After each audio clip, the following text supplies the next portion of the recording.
غازی production YouTube channel کے ناظرین، السلام علیکم ورحمۃ اللہ وبرکاتہ۔ دوستوں، آج کی ویڈیو میں ہم بات کریں گے صحابی رسول حضرت عیاش بن ابی ربیعہ رضی اللہ تعالیٰ عنہ کے حوالے سے۔ حضرت عیاش بن ابی ربیعہ ایک بلند پایہ اور عظیم صحابی رسول ہیں۔ نبی کریم صلی اللہ علیہ وسلم کے دار ارقم میں داخل ہونے سے پہلے ہی آپ مسلمان ہو چکے تھے۔ جب حبشہ کی جانب دوسری ہجرت ہوئی تو آپ اپنی زوجہ کے ساتھ حبشہ چلے گئے اور وہیں آپ کے ایک فرزند حضرت عبداللہ بن عیاش کی ولادت ہوئی۔ پھر مکہ واپس آئے اور یہیں قیام کیا، جانب مدینہ ہجرت کی، لیکن کفار کے دھوکے میں آ کر پھر مکہ آ گئے اور قید و بند کی طویل صحبتیں اٹھائی۔ ہجرت کا واقعہ کچھ یوں ہے۔ آپ نے حضرت عمر کی ہمراہی میں مدینے کی جانب ہجرت کی۔ جب آپ مقام قباء پر ٹھہرے تو آپ کے ماں شریک بھائی ابو جہل اور حارث بن ہشام آ پہنچے اور کہنے لگے، والدہ نے قسم کھا لی ہے کہ جب تک تمہیں نہ دیکھ لے تب تک نہ سر میں تیل ڈالے گی اور نہ کسی سائے دار چیز کے نیچے بیٹھے گی۔ یہ دیکھ کر حضرت عمر نے آپ پر انفرادی کوشش کی اور فرمایا، یہ تم سے تمہارا دین چھڑوانا چاہتے ہیں۔ اگر تمہاری ماں کو مکہ کی گرمی لگے گی تو وہ خود سائے میں چلی جائے گی، اور جوئیں اسے کاٹیں گی تو وہ کنگھی کر لے گی۔ آپ نے کہا، مکہ میں میرا کچھ مال بھی ہے، شاید میں اس مال کو لینے میں کامیاب ہو جاؤں۔ حضرت عمر نے فرمایا، میرا آدھا مال لے لو مگر لوٹ کر نہ جاؤ۔ لیکن آپ نے مکہ جانا ہی مناسب خیال کیا۔ یہ دیکھ کر حضرت عمر نے فرمایا، اچھا، یہ میری اونٹنی لے لو، یہ سدھائی ہوئی یعنی فرما بردار اور تیز رفتار ہے، اس پر ہی سوار رہنا۔ اگر مشرکین کی جانب سے تمہیں کوئی بھی خطرہ لاحق ہو تو تم اس کے ذریعے بچاؤ کر لو گے۔ آخر کار اپنے بھائیوں کے ساتھ چل پڑے۔ مکے کے قریب پہنچ کر ابو جہل نے کہا، میرا اونٹ تھک گیا ہے، تم مجھے اپنی اونٹنی پر بٹھا لو، تمہاری اونٹنی تیز رفتار ہے۔ آپ نے جو ہی اونٹنی بٹھائی ان دونوں نے حملہ کر دیا اور آپ کو کجاوے کی رسیوں سے باندھ دیا۔ پھر ہر ایک نے 100 کوڑے مارے۔ اس کے بعد کافرہ والدہ کے پاس لائے۔ اس نے کہا، میں تجھے تب تک نہ کھولوں گی جب تک تو اسلام کا انکار نہ کر دے۔ پھر آپ کو رسیوں میں جکڑے جکڑے دھوپ میں ڈال دیا گیا اور مکہ والوں کو ہر طرح کے ظلم و ستم کرنے کی اجازت دے دی۔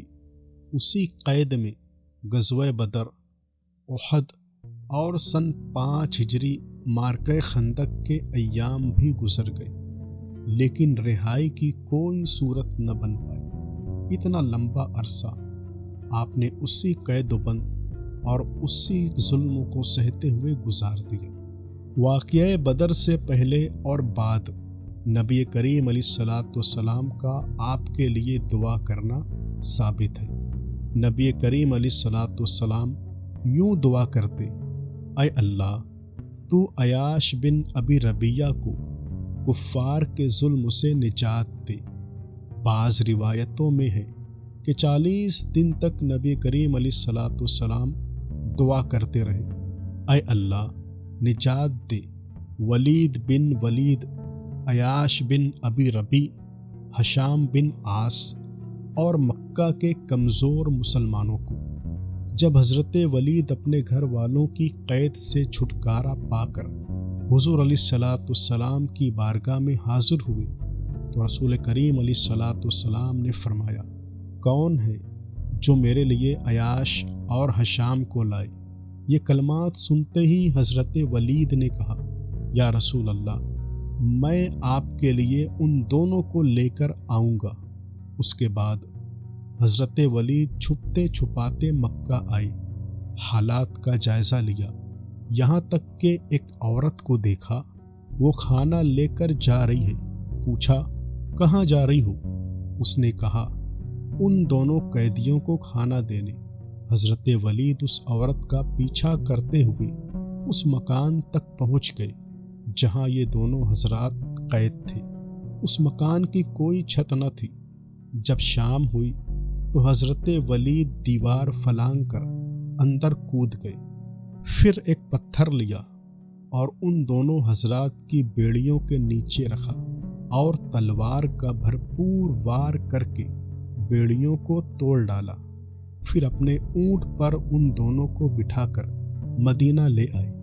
نبی کریم علیہ السلام اس پر خوش ہو گئے اور آپ کے اس کام پر اللہ کا شکر ادا کیا۔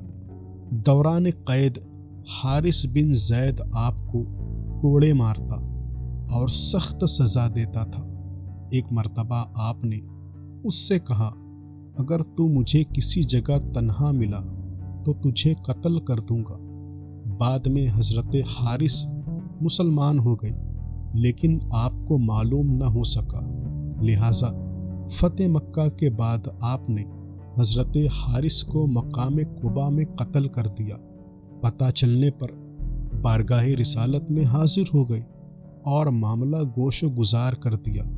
اس پر سورہ نساء آیت نمبر 92 نازل ہوئی اور کفارے کی صورت بیان کی گئی۔ نبی کریم علیہ السلام نے آپ کو یمن کی جانب اپنا قاصد بنایا۔ نبی رحمت نے آپ کو ایک خط دیا اور فرمایا تم وہاں صبح کے وقت تو داخل ہونا، پھر اچھی طرح وضو کرنا اور 2 رکعتیں پڑھنا، پھر اللہ پاک سے کامیابی کی دعا کرنا اور رب کریم کی پناہ لینا۔ خط کو سیدھے ہاتھ میں پکڑنا اور سیدھے ہاتھ سے ہی ان کے سیدھے ہاتھ میں دینا۔ وہ اسلام قبول کرنے والی قوم ہے۔